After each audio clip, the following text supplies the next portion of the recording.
ગરમીઓમાં ખાસ એ પ્રશ્ન દરેક ઘરમાં થતો હોય છે કે જમવામાં શું બનાવવું. આવું તમારા ઘરમાં પણ જો થતું હોય તો આજની જે નવી રીતે તૈયાર થતા ઢોકળાની રેસીપી જરૂર ટ્રાય કરજો. બપોરે, સાંજે કે એની ટાઈમ તૈયાર કરશો, ખૂબ પસંદ આવશે. અને ખાસ તો ગરમીઓથી તો બચાવશે, પેટની ગરમીને પણ દૂર કરશે અને જમવાનું પાચન થશે, ડાયાબિટીસ અને વજનને પણ કંટ્રોલમાં રાખશે. તો ચલો રેસીપી શરૂ કરીએ.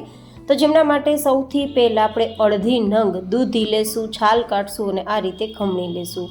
લગભગ 1/4 કપ જેટલું આપણે દૂધીનું છીણ તૈયાર કરવાનું છે. તો મેં એ રીતે દૂધી લીધી છે અને આજની વેરાયટી 2 થી 3 વ્યક્તિને થઈ શકે તેટલી તૈયાર થશે. તો મેં તે રીતે સામગ્રી લીધી છે. તમે તમારા ઘરમાં કેટલા સદસ્યો છે તેને અનુસાર સામગ્રીઓનો ઉપયોગ કરી શકો, વધઘટ કરી શકો, ઘરમાં હોય તે લઈ શકો. આ રીતે આપણે દૂધી ખમણાઈ જાય પછી બીજી સામગ્રી લેશું ગાજર. મને જો કે અત્યારે દેશી ગાજર મળી ગયા છે તો મેં તે લીધા છે.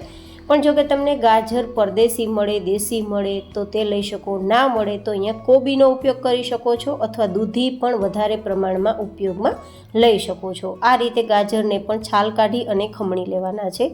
મેં લીધેલી બધી સામગ્રીમાં વધારે પડતા શાકભાજી છે અને લોટ એકદમ ઓછો છે, જેથી પાચનમાં હલકું ફૂલકું રહે, પેટ પણ ભરાય અને વજન પણ કંટ્રોલમાં રહે. ખાસ કરીને ડાયાબિટીસ અને બીપી પણ કંટ્રોલમાં રહે. સાથે લેશું 3 નંગ જેટલી ડુંગળી, જે ફોતરા કાઢીને લીધી છે અને આ રીતે ખમણી લેશું. આ રીતે ડુંગળી આપણે ખમણીને ઉપયોગમાં લેશું તો સ્વાદ પણ આપશે અને સેહતનો ખજાનો તો ડુંગળી છે જ. ખાસ કરીને લૂથી બચાવે છે અને બીપીને કંટ્રોલમાં રાખે છે. સાથે 3 થી 4 ઇંચ જેટલું આદુનો ટુકડો લઈ છાલ કાઢી તેને પણ ખમણી લેશું. અને હવે તીખાસ માટે 2 થી 3 નંગ જેટલા મરચાંના નાના ટુકડા તૈયાર કર્યા છે તે ઉમેરી દેશું. તીખાસ પ્રમાણે મરચાંના ટુકડા લઈ શકાય. હવે આપણે ધાણા થોડા લેશું, અડધા કપ જેટલા સમારેલા. અને પછી સૌથી વધુ હેલ્ધી પહેલી સામગ્રી લેશું, 1 કપ જેટલો જુવારનો લોટ. જુવાર છે તે સ્પેશિયલ ગરમીઓ માટેનું જ એક મિલેટ છે, જે ડાયાબિટીસ અને ખાસ કરીને વજનને કંટ્રોલમાં રાખે છે,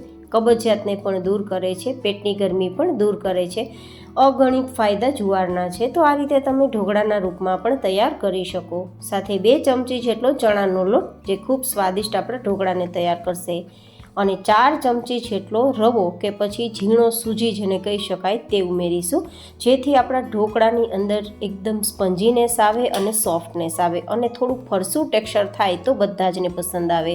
હવે 1 નાની ચમચી જેટલું નમક અને થોડું ચપટીક જેટલી હળદર, 1 નાની ચમચી જેટલું લાલ મરચું પાવડર અને ચપટીક જેટલી હિંગ ઉમેરી દઈશું. અને પછી બધું જ આ રીતે પહેલાં મિક્સ કરી દઈશું. આપણે ઉમેરેલી શાકભાજી છે તેમાં પાણી ભરપૂર હોવાના કારણે પહેલાં આપણે આ જ રીતે મિક્સ કરવાનું છે, જેથી શાકભાજીમાં રહેલું બધું જ પાણી લોટ છે તે એબ્ઝોર્બ કરી લેશે અને પરિણામે જરૂરિયાત મુજબ જ આપણે બેટર તૈયાર કરવા માટે પાણી અથવા તો છાશનો ઉપયોગ કરવાનો રહેશે. તો હું આજે છાશ ઉપયોગમાં લઉં છું બેટર તૈયાર કરવા માટે, જે થોડી ખાટી છે તો ઢોકળા એકદમ સ્પંજી તૈયાર થશે. જો કે તમે અહીંયા અડધું દહીં અડધું પાણી તે રીતે પણ લઈ શકો અને દહીં અથવા તો છાશ ના હોય તો તમારે ગરમ પાણીનો ઉપયોગ કરવાનો છે અને અડધા લીંબુનો રસ પણ ઉમેરવાનો રહેશે, જેથી ખટાશવાળું આપણું બેટર તૈયાર થાય અને ફર્મેન્ટેશનની જરૂર ના પડે અને એકદમ સ્પંજીનેસ આમ પણ ફટાફટ મળી જાય. તો આ રીતે હવે 1 કપ જેટલી છાશ ઉમેર્યા બાદ બધું મિશ્રણ મિક્સ થઈ ગયું છે અને હજુ મને જરૂરિયાત લાગે છે પણ આપણે અડધો કપ જેટલી છાશ ઉમેરીશું. છાશ થોડી ખાટી છે તો બિલીવ મી ગાઈસ એટલો ટેસ્ટ આપશે કે વાત ના પૂછો. તો આ રીતે બધું જ મિશ્રણ સરસ મજાનું મિક્સ થઈ ગયું છે. ટેક્સચર એકદમ જેવું પુડલા તૈયાર કરતી વખતે હોય ને તેવું રાખવાનું છે. અને આ બેટરની અંદર શાકભાજીનું પ્રમાણ વધારે છે, લોટનું પ્રમાણ ઓછું છે. તો શાકભાજી સમય રહેતા થોડું પાણી છોડે છે, તો તે રીતે આપણે બેટરમાં છાશ અથવા પાણીનો ઉપયોગ કરવાનો છે. હવે તેને થોડીવાર સાઈડમાં રાખી દઈશું અને એક તડકો તૈયાર કરીશું. તો પેનમાં 1 ચમચી તેલ ગરમ કરીશું. તડકો તૈયાર કરી અને આપણા ઢોકળાના બેઝમાં મિક્સ કરીને પછી ઢોકળા તૈયાર કરવામાં આવશે ને તો ઢોકળા ઠંડા થઈ ગયા બાદ પણ ખૂબ પસંદ આવશે અને એકદમ સુપર સોફ્ટ જ રહેશે. તો જેમના માટે રાઈ, જીરું બંને આપણે અડધી ચમચી મિક્સ કરી દેવાનું. સતળાઈ જાય પછી ગેસની ફ્લેમ બંધ કરી 2 ચપટી હિંગ પણ મિક્સ કરી દઈશું અને પછી ફટાફટા ગરમ જે આપણો તડકો છે, વઘાર છે, તેને આપણે બેટરમાં મિક્સ કરી દઈશું.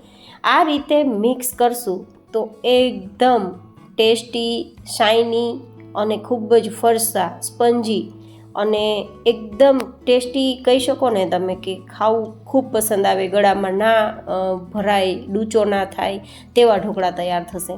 તો બસ 1 ચમચી છે એ વજન નથી વધારતું, પણ આપણા આ ઢોકળાને વધારે સ્વાદિષ્ટ બનાવે છે. હવે આપણે આ બેટરને થોડીવાર માટે સાઈડમાં રાખી તેમને સેટ કરીશું, જેથી રવો ફૂલી જાય. અને ત્યાં સુધીમાં એક ફટાફટ ચટણી તૈયાર કરવા માટે 1 ચમચી જેટલું ગ્રીન ચટણીનું પ્રીમિક્સ અને જરૂરિયાત મુજબ પાણી આ રીતે મિક્સ કરી ચટણી તૈયાર કરશું. આ એકદમ ઇન્સ્ટન્ટ ચટણી થઈ જાય છે માત્ર અડધી મિનિટમાં. તો આ ગ્રીન ચટણીનું પ્રીમિક્સની રેસીપી મેં ડિમ્પલ્સ ડિશીસમાં શેર કરી છે. તમારે ઘરે તૈયાર કરવું હોય તો તે રેસીપી આઈ બટનમાં આપી દઈશ, તમે જોઈને ઘરે તૈયાર કરી શકો છો. માત્ર એકવાર બનાવી 1 વર્ષ સુધી આ પ્રીમિક્સને સ્ટોર કરી શકો છો. આવી કોઈ પણ અવનવી વાનગીઓ સાથે ગ્રીન ચટણી માત્ર અડધી મિનિટમાં તૈયાર થઈ જશે. તો આ ચટણીને આપણે સાઈડમાં રાખી દઈશું. હવે લગભગ 10 મિનિટ જેવો સમય થઈ ગયો છે અને રવો પણ ઓલમોસ્ટ ફૂલી ગયો છે. તો આપણા બેટરમાં 1 પેકેટ ઈનો મિક્સ કરીશું, જેથી એકદમ અંદરથી જાડી અને સ્પંજી તૈયાર થાય આપણા ઢોકળા. અને 3-4 ચમચી પાણી મિક્સ કરીશું અને ફટાફટ આ રીતે ચલાવી દઈશું, મિક્સ કરી દઈશું. એકવાર જરૂરથી આ ઢોકળા ટ્રાય કરજો, લાઈવ ઢોકળા ભૂલી જશો. અને આ જે ઢોકળાની અંદર ઉમેરેલી સામગ્રીઓ છે તે એટલી સુપર હેલ્ધી છે ને કે તમને ખૂબ પોષક તત્વો મળશે અને સ્વાદ પણ એટલો સરસ આવશે કે વાત ના પૂછો. તો હવે આપણું આ બેટર તૈયાર થઈ ગયું છે, પણ ઢોકળા તૈયાર કરવા માટે આપણે તવો ઉપયોગમાં લેશું, જેથી સ્ટીમરમાં તૈયાર કરવાની કોઈ ઝંઝટ ના રહે અને ફટાફટ તમે તૈયાર કરી શકો. તો બસ જ્યારે પહેલી વાર તવો આપણે ઉપયોગમાં લઈએ ત્યારે 2-3 ટીપા તેલના આ રીતે તવા પર લગાવી દેવાના છે. પછી તમારે પૂરી પ્રોસેસમાં ક્યાંય તેલનો ઉપયોગ નહીં કરવો પડે. બસ પહેલી જ વાર આ રીતે તેલ લગાવવાનું છે અને પછી 1 ચમચો જેટલું ઢોકળાનું બેટર સ્પ્રેડ કરી ઢાંકી અને ધીમા ગેસની ફ્લેમ પર 2 મિનિટ થવા દેવાનું છે.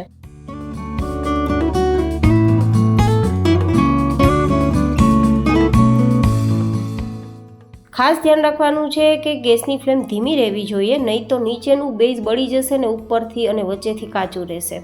તો તમે જોઈ શકો છો 2 મિનિટ પછી ઉપરની સપાટી ડ્રાય થઈ ગઈ છે અને આ રીતે નીચેની સપાટી ગોલ્ડન થઈ ગઈ છે.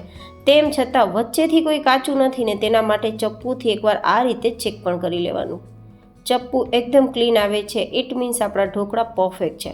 હવે અહીંયા સાઈડ બદલીને ફરીથી કૂક કરવાની જરૂર નથી. ઢોકળા છે તે એક જ સાઈડ આપણે કૂક કરતા હોઈએ છીએ. તો આ કૂક થઈ ગયા છે, તો હવે તેને નીચે લઈ લેશું. હવે આપણે બીજી રીતે તૈયાર કરીશું. તો ફરીથી તવા પર 1 ચમચા જેટલું બેટર આપણે પાથરીશું અને તેના ઉપર લાલ મરચું ભભરાવીશું, જેવી રીતે લાઈવ ઢોકળામાં ઉપર લાલ મરચું હોય ને તે રીતે. તો એકદમ ડેકોરેશન પણ સારું લાગશે અને ટેસ્ટ પણ સારો લાગશે.